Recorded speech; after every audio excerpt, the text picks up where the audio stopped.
Welcome, my friends and gems here. Someone asked me recently, can you heal breast cancer, bone cancer, blood clots, neuropathy?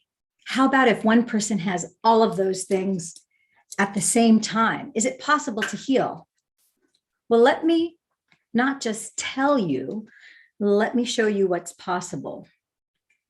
And I want to share with you, some of you have probably noticed that it's the end of it. It's actually May 1st, and I still have my Christmas tree up.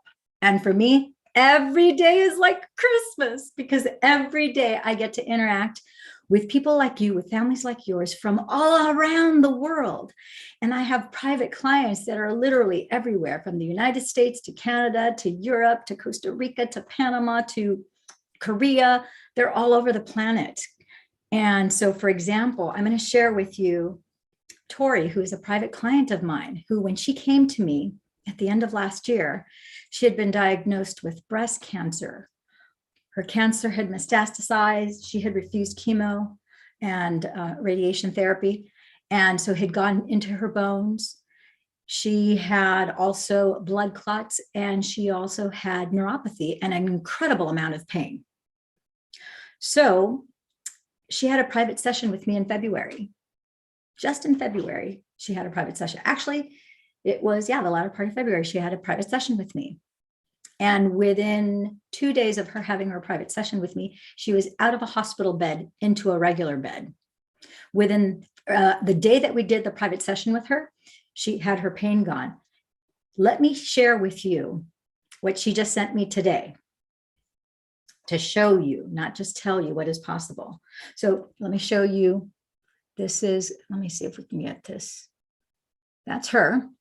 And so today, and this is, I just got this minutes ago, and it says here, I went back today and looked at the 6 things I had written down at our follow-up session.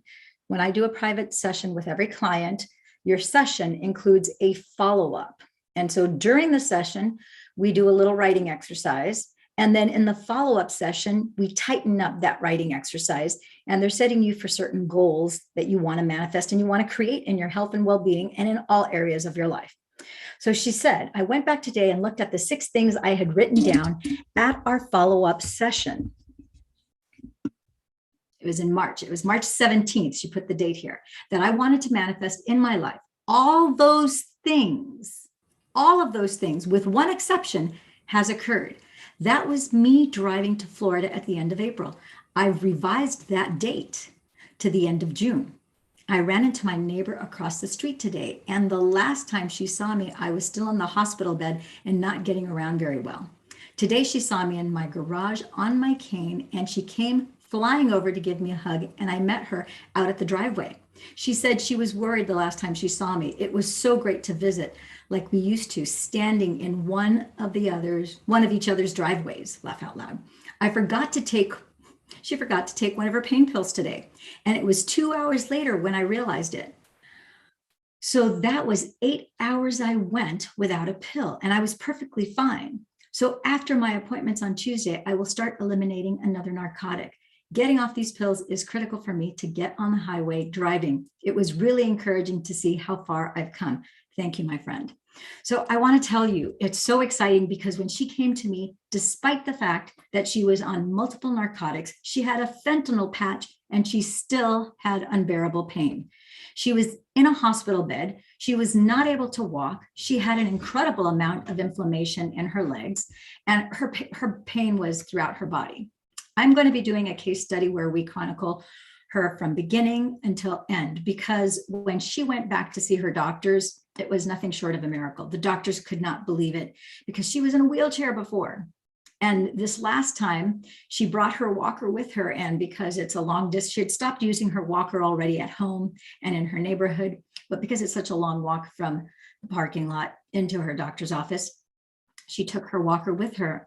And maybe I can find that message too and show it to you guys. I'm hoping that this will at least encourage at least one of you that there is the possibility of your healing, and that there are people like myself who can help you.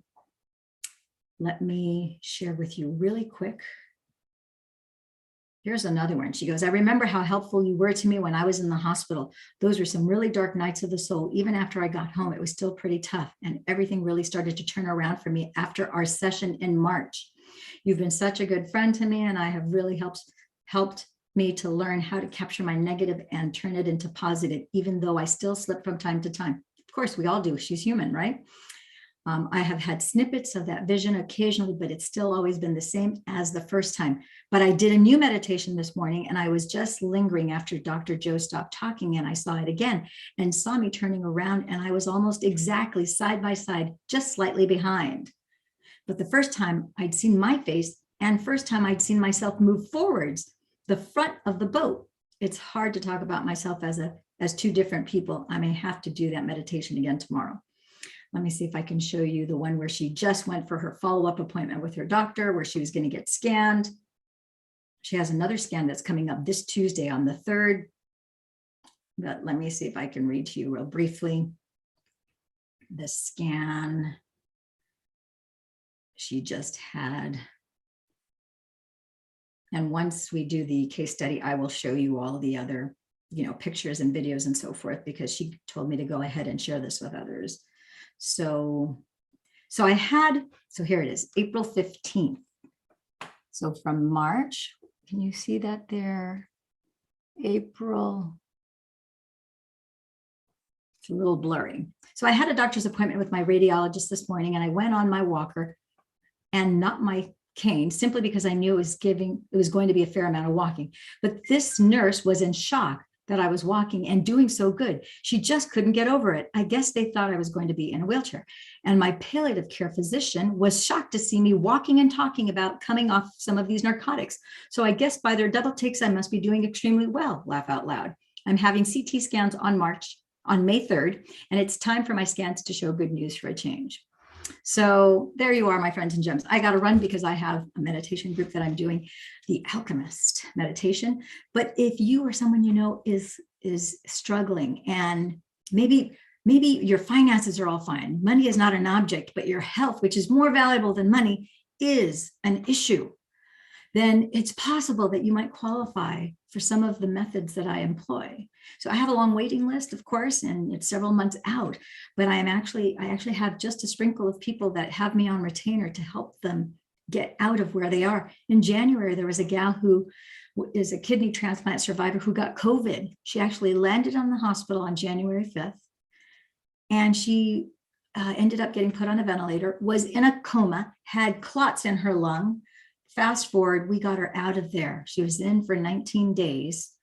And because I was not able to talk to her, but I gave instructions to her husband, who would speak to the nurse every day. And the nurse would hold up the phone so that Gwen could hear her husband's voice giving her the instructions, because I was guiding Barry to guide Gwen. And long story short, we got her home in 19 days, and she looks phenomenal now. She's fully recovered. She's doing amazing now. So I got to run now. Thank you for tuning in, tapping in, turning on. And if you have any questions, comments, or concerns, I'm looking for the end button so that I can end this broadcast. Okay, ciao for now.